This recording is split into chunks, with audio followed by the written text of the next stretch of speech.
Assalamualaikum warahmatullahi wabarakatuh. Nama saya Deidra Fitrotunisa. Saya ingin mempresentasikan karya tulis ilmiah saya yang berjudul Peran Ekonomi Digital dalam Mendorong Pertumbuhan Ekonomi Nasional. Di tengah kondisi perekonomian global yang masih diliputi ketidakpastian, perekonomian Indonesia yang berbasis konsumsi masih memiliki daya tahan. Hal ini ditunjukkan dengan positifnya pertumbuhan ekonomi Indonesia hingga triwulan. Pertumbuhan konsumsi yang cukup tinggi tersebut antara lain didorong oleh mudahnya aktivitas jual beli melalui berbagai platform yang semakin memudahkan konsumen untuk memperoleh barang dan jasa. Salah satunya adalah aktivitas belanja daring atau e-dagang atau e-commerce. Aktivitas belanja daring tersebut dapat menghubungkan konsumen langsung dengan produsen, termasuk berbagai usaha mikro, kecil, dan menengah dari seluruh Indonesia. Maksud tujuan ini untuk memberikan gambaran bahwa peran perbankan dengan layanan e-banking menjadi sangat penting dan menjadi aktor utama dalam mempercepat pertumbuhan masyarakat digital. Dengan besar dana masyarakat yang tersimpan di industri perbankan, sebuah bank masih bisa meningkatkan aktivitas transaksi yang nggak perlu di masa yang akan datang. Hal ini bisa dilihat dari tren pertumbuhan jumlah kartu plastik beserta nilai transaksinya yang semakin meningkat dalam 12 terakhir ini. Ekonomi digital mengacu pada ekonomi yang didasarkan pada teknologi digital.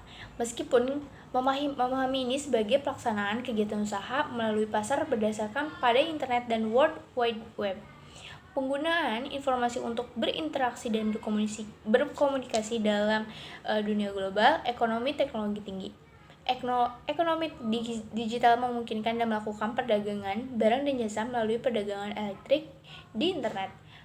Ekonomi digital didasarkan pada 3 pilar, yaitu yang pertama infrastruktur atau hardware, software, telekomunikasi, jaringan, dan lain-lain.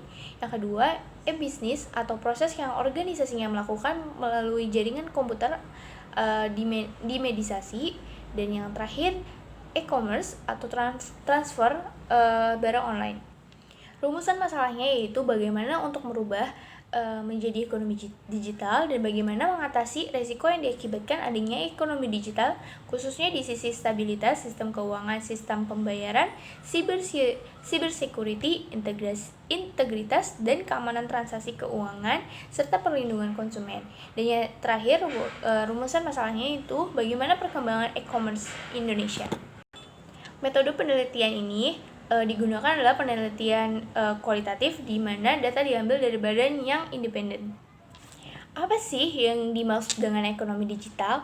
Ekonomi digital atau digital ekonomi adalah ekonomi yang didasarkan pada barang elektronik dan jasa yang dihasilkan oleh bisnis elektronik dan diperdagangkan melalui perdagangan elektronik. Artinya, bisnis dengan produksi elektronik dan proses manajemen dan yang berinteraksi dengan mitra dan pelanggan dan melakukan transaksi melalui internet dan web teknologi. Konsep ekonomi digital muncul di dekade terakhir abad ke-20. Di Indonesia, transaksi digital semakin berkembang. Selanjutnya, saya akan menjelaskan dari segi lingkungan bisnis. Dengan berkembangnya penggunaan internet di sektor bisnis, terjadi perubahan kultur dalam berbisnis seperti hilang atau berkurangnya perantara atau broker dalam bisnis sehingga mempersingkat saluran distribusi. Masyarakat Indonesia pada saat itu sudah semakin maju. Terbukti menurut survei dari situs World Bank, Indonesia mengalami peningkatan penggunaan internet yang cukup signifikan. Hal ini menunjukkan bahwa penduduk Indonesia mulai mengikuti perkembangan teknologi di dunia. Hal ini juga menjadi parameter pertumbuhan perekonomian digital suatu negara. Selanjutnya yaitu dari segi kebijakan dan visi pemerintah. Dalam ekonomi digital Indonesia, pemerintah saat ini masih berfokus pada kebijakan ekonomi yang bersifat fiskal, sehingga kebijakan yang menguntungkan entrepreneur yang berkecimpung di dunia e-bisnis masih relatif kurang. Namun, dengan semakin majunya masyarakat Indonesia, pemerintah tentu akan membuat kebijakan untuk mengimbangi dan mengatur pelaksanaan perekonomian digital. Dan dari segi lingkungan hukum, dalam menjaga kestabilan dan keamanan teknologi, informasi dan komunikasi, terutama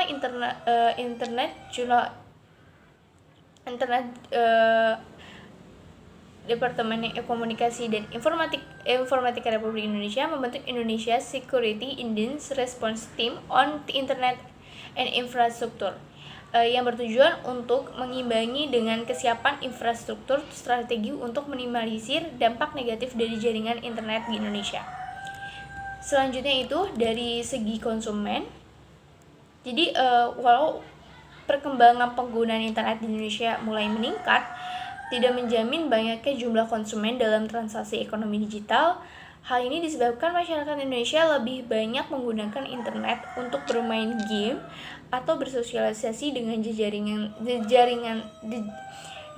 sosial. Selain itu, masih kurangnya kepercayaan ataupun bersosialisasi dengan jejaring sosial. Selain itu, masih kurangnya kepercayaan konsumen dalam melakukan transaksi online. Teknologi keuangan atau finansial teknologi dipandang dapat menjembatani kebutuhan dan menggerakkan kegiatan sektor UMKM serta masyarakat secara luas, sekaligus turut mendorong inklusi keuangan. Nah, bagaimana sih perkembangan e-commerce Indonesia? Jadi suatu negara dikatakan berkembang ekonomi digitalnya ditandai dengan semakin maraknya berkembang bisnis atau transaksi perdagangan yang memanfaatkan internet sebagai medium komunikasi, kolaborasi, dan kooperasi untuk perusahaan ataupun antara individu. Bagaimana maraknya perusahaan-perusahaan baru maupun lama yang terjun ke dalam format bisnis elektronik, e-business, dan e-commerce.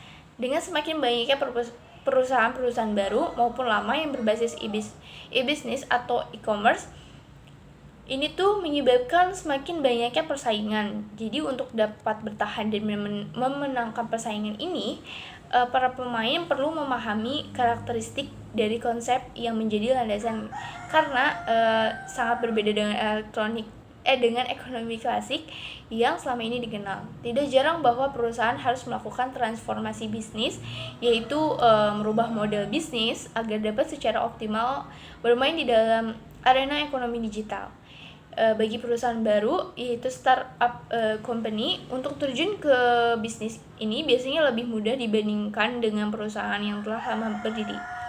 Statistik menunjukkan bahwa sebagian besar perusahaan lama yang ingin memanfaatkan keberadaan ekonomi digital harus mengadakan perubahan mendasar pada proses bisnisnya secara radikal atau bisnis proses reengineer. Jadi kesimpulan dan sarannya itu dari saya, makin berkembangnya e-commerce dan potensinya dalam mendorong UMKM, menginisiasi pemerintah Republik Indonesia untuk menargetkan Indonesia menjadi negara ekonomi digital terbesar di Asia Tenggara. Nah, strategi mewujudkan Indonesia sebagai negara ekonomi digital yaitu yang pertama menyusun roadmap e-commerce nasional, yang kedua mempermudah lisensi bisnis bagi para pelaku e-commerce, yang ketiga menyusun kebijakan perlindungan data pribadi serta memperkuat jaringan broadband hingga ke pelosok negeri. Yang keempat, menciptakan 1.000 teknopreneur atau pengusaha di bidang teknologi hingga 2020. Upaya mendorong pertumbuhan ekonomi nasional serta inklusi keuangan membutuhkan sinergi antara otoritas terkait. Bank Indonesia harus terus mengawal level of playing field melalui pengaturan yang berimbang dan proporsional tanpa menahan laju inovasi. Sekian presentasi karya tulis ilmiah dari saya. Mohon maaf jika ada kekurangan. Wabillahi taufiq wal hidayah. Wassalamualaikum warahmatullahi wabarakatuh.